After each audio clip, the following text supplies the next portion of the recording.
Hi everyone, Chad's with Get Smoked BBQ here. Tonight we're going to go over how to prep a prime rib roast for going on the grill tomorrow. So we're going to use some premium ingredients for this prime rib roast. We're going to start off with a base layer of Alberta steak spice seasoning. We're going to end up chopping up some fresh Italian parsley, garlic, rosemary. We're going to mix that into our pre-softened butter, and we're going to baste that all over this gorgeous prime rib roast from Better Butcher here in Calgary. Follow us for the rest of the steps as we go along.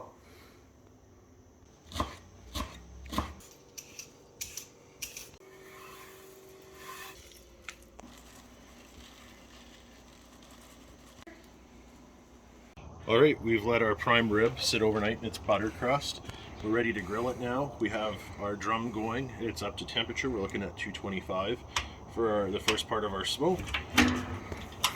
Let's put it on. We're using oak and oak bourbon barrel for our smoke today. So we're going to take this big 8-pound ribeye. We're going to stick it dead center over our drip pan. The drip pan is going to be there to catch all of this butter and all the juices it drips off so we can make a nice au jus to go along with our prime rib tonight. We'll see you in 4 or 5 short hours when we pull it off to let it rest. Alright, so we've hit 125 on the ThermoWorks signals.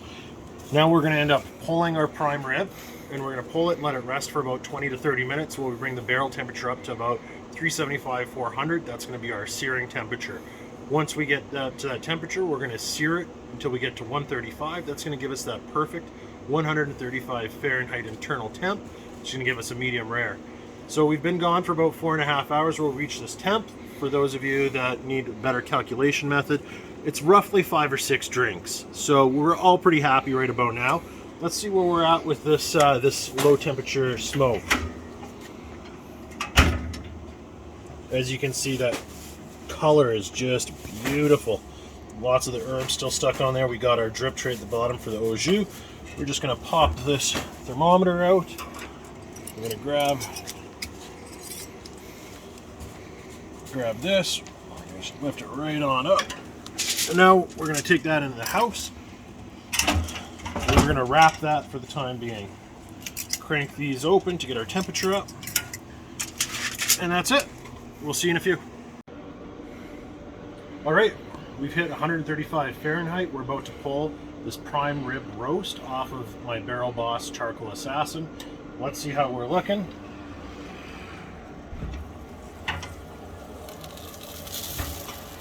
As you can see, it's got a beautiful sear to it. Just look at the color. We're just gonna pop this out.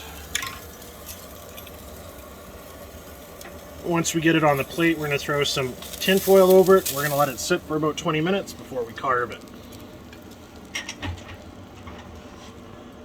All right, we're a few more drinks into the cook. Our prime rib is now seared.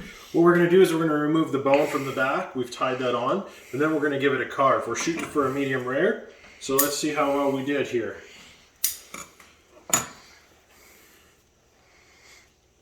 We're using our F-Dick stainless steel kitchen scissors. Oh, look at that.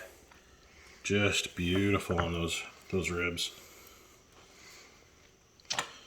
All right, let's check out how our prime rib did.